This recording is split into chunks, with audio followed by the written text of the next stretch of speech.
Bonjour à tous et bienvenue sur notre chaîne YouTube, la chaîne de Ligne Droite. Je vous invite à vous abonner à cette chaîne, à aimer, à partager, à commenter ces vidéos. C'est très important pour notre référencement et c'est une manière de nous soutenir. Merci à vous tous.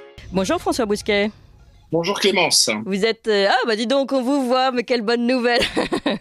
François Bousquet en Zoom. Donc désormais, chers auditeurs, vous allez pouvoir suivre cette très belle chronique sur vos réseaux et la retrouver sur YouTube. Vous êtes rédacteur en chef de la revue Éléments, directeur de la Nouvelle Librairie. Et aujourd'hui, vous nous faites finalement une introduction à notre sujet suivant sur le schisme, puisque vous parlez d'islamisme et de salam selon Diams, ou le salafisme en turban. Oui, salam alaikum. La paix soit avec vous, Clémence.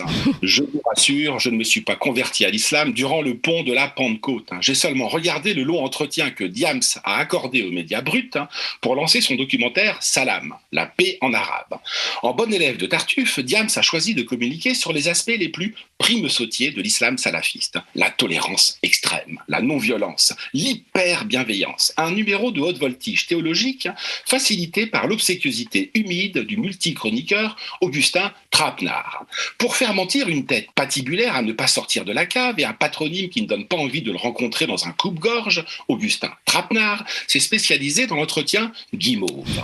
Cette fois-ci, il s'est surpassé dans le registre mielleux qui colle au doigt, l'Everest de la brosse à reluire. On se serait cru dans l'émission d'Oprah Winfrey compatissant au malheur sucré du prince Harry et de Meghan. C'est pas trop dur d'être musulmane, d'être très riche, d'être une star? Non, non. Aucune question dérangeante, que de la guimauve parfumée au jasmin, un modèle de communication maîtrisé. Pour qui a connu Diams dans ses années de gloire, le choc est rude néanmoins. Certes, elle n'a jamais été un parangon de délicatesse féminine, mais quand même. Aujourd'hui, elle ressemble à une dame patronnesse islamique engoncée dans un hijab austère aux plis réglementaires encadrant son visage. Le hijab, une trappe au milieu d'une porte de prison, sinistre, tout en noir, la couleur du wahhabisme dont Diams a adopté la version la plus rigoriste.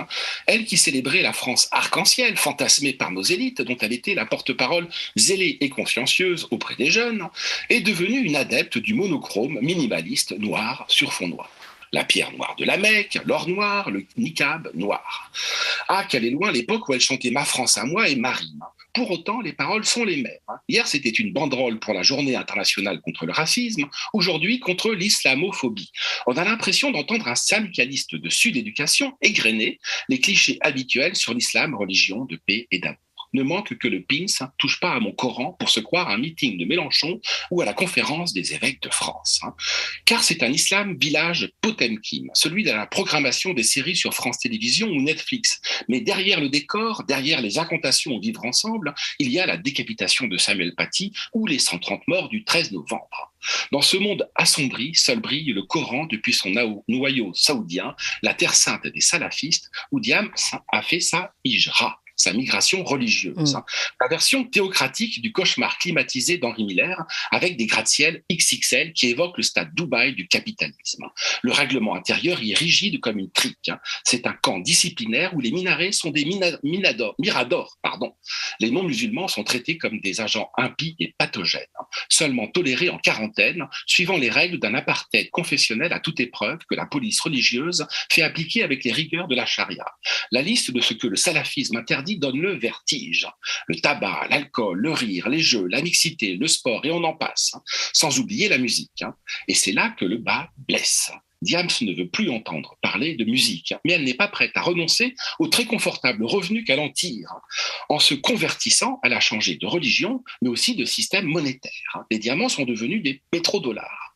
Toujours est-il que Mélanie Marie Georgiade, née chrétienne à Chypre de mère française et de père chypriote grec, installée en France à l'âge de 3 ans, ne veut plus qu'on l'appelle Diams. C'est pourtant joli comme pseudo, un peu claquant, bling bling, bien sûr, mais ça disait ce que ça voulait dire, comme un casse place Vendôme, qui veut gagner des rivières de diamants. Diams, justement. Elle a féminisé le rap en y glissant une dose de romantisme fleur bleue et en enfilant un tutu à l'indétrônable Pitbull. Une révolution à l'échelle d'un genre musical jusque-là confiné au jappement syncopé du gangsta rap dans une alternance de paillettes et de mitraillettes. Les filles faisaient de la figuration. Sélectionnées dans un élevage de bimbo, elles se tortillaient les fesses sur des aboiements de chenilles et des rimes pauvres. Si l'on veut bien admettre que le rap, c'est la rencontre de l'aboiement et de la rime, moyennant un grognement à l'hémistiche. Avec Diams, le rap hexagonal a pris une coloration rose bonbon. Pourquoi pas, après tout? De nos jours, les femmes peuvent être pompiers, joueuses de rugby, manœuvrer des pelleteuses avec un joystick et rapper sur un cahier d'écolier le journal intime d'une jeune fille malheureuse. Diams fut la première à s'illustrer dans cet exercice. Alors, qu'est-ce qui l'a poussé dans les bras de l'islam? Qu'est-ce que l'islam lui a donné que nous sommes impuissants à lui procurer? La vérité, terrible à entendre pour nous, c'est que manifestement, l'islam l'a apaisée. Oui, apaisée. De toute évidence, elle est saine d'esprit, bonne mère de famille, épanouie. Alors on fera valoir que n'ayant pas vraiment de père, elle en a trouvé un dans la loi coranique. Peut-être. Mais la racine du mal est plus profonde. Diams a toujours évolué dans un univers environnant islamisé. Elle n'est pas la seule. Dans le rap, dans les cours d'école, dans les banlieues, au conseil municipal de Grenoble ou de Lyon, le monde environnant est islamisé. Même les jambons beurre jurent dans les cours d'école sur le Coran ma mère et sont incollables sur le calendrier religieux musulman. Qui dira la puissance mimétique, magnétique, contagieuse de ce mythe mobilisateur, une puissance pas seulement spirituelle, temporelle aussi. Toute conversion induit un abandon, mais la conversion au salafisme requiert une apostasie complète. On devient étranger à soi. Le prix Nobel de littérature, le génial V.S. Naipaul, 1932-2018, qui a beaucoup enquêté sur l'islam dans les pays non arabes, disait de l'islam qu'il produit un phénomène d'acculturation foudroyant, à l'exception notable de l'Iran, disait-il, renvoyant le passé pré-islamique dans le monde de l'ignorance et de l'erreur. Or, les pieux ancêtres du salafisme sont une fiction inventée à la fin du XXe siècle. Les salafistes ont créé un paléo-islam de synthèse à partir de son ADN fossile présumé, l'âge d'or de la cité de Médine, si bien que leur islam n'est pas incréé, mais recréé et cloné comme dans une monoculture hors sol où on n'élèverait que des barbus sous serre à partir de l'hologramme de Mahomet. C'est un islam de synthèse comme la grotte de Lascaux III et du paléolithique de synthèse. Et encore, du moins, Lascaux I a-t-il réellement existé? Lénine disait du communisme que c'est les soviets plus l'électricité. Eh bien, le wahhabisme, c'est la lapidation plus la climatisation.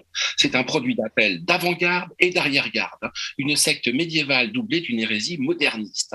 Une sorte d'archéofuturisme qui a réussi comme un mauvais docu-fiction devenu réalité. Salam de Diams en est la version salafiste. La paix à l'intérieur, la guerre à l'extérieur, comme au bon vieux temps des sorcières de Salam et non plus de Salem. La paix soit avec vous, Clémence. Merci beaucoup François Bousquet pour cette très belle chronique, rédacteur en chef de la revue Léman, directeur de la nouvelle librairie Chronique à retrouver désormais sur YouTube et sur nos réseaux évidemment. Vous appréciez cette émission? Alors aidez Radio Courtoisie à en produire d'autres en indépendance totale. Rendez-vous sur soutenir.radiocourtoisie.fr. Merci d'avance.